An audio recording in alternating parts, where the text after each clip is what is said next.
নমস্কার বন্ধুরা, আজকে রান্না করব আমি বাঁশকরোল। বাঁশকরোল রেসিপিটা আমি প্রথমেই রান্না করব, কোনো দিন রান্না করি নেই।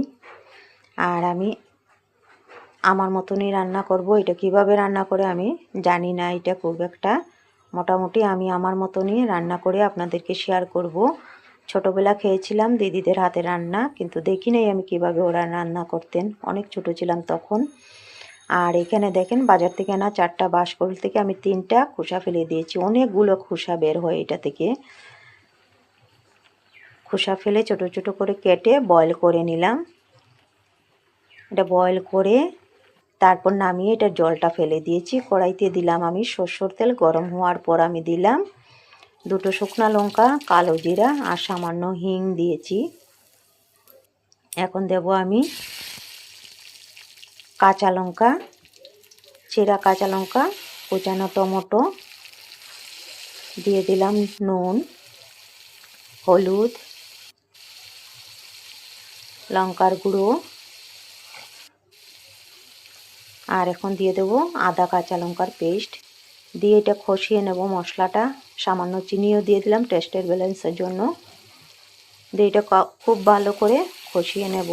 টমেটোটা আর মশলাটা সব একসাথে মিশিয়ে যাবে, কাঁচা গন্ধ না বের হয়। খুব ভালো করে কষানো হয়ে গেছে। এইটুকু মশলা, আর কোনো মশলা দেব না, আমি এটার মধ্যেই করব। মশলাটা কষানো হয়ে যাওয়ার পর আমি দিয়ে দিলাম বয়েল করা বাঁশকরোল, দিয়ে আর একটু ভেজে নিলাম। এটা একটু ভেজে নেবার পর এখন আমি এটাতে জল দিয়ে দেব।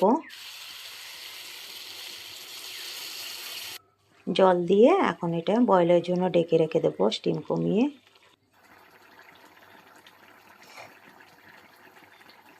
এইভাবে 1-2 বার নাড়াচাড়া করে দিলাম আমি। এই যে আর একটু ঝোলটা কমানোর পর নামিয়ে নেব। ঝোলটা আর একটু শুকাতে দেব, শুকিয়ে গেলে পরে নামিয়ে নেব।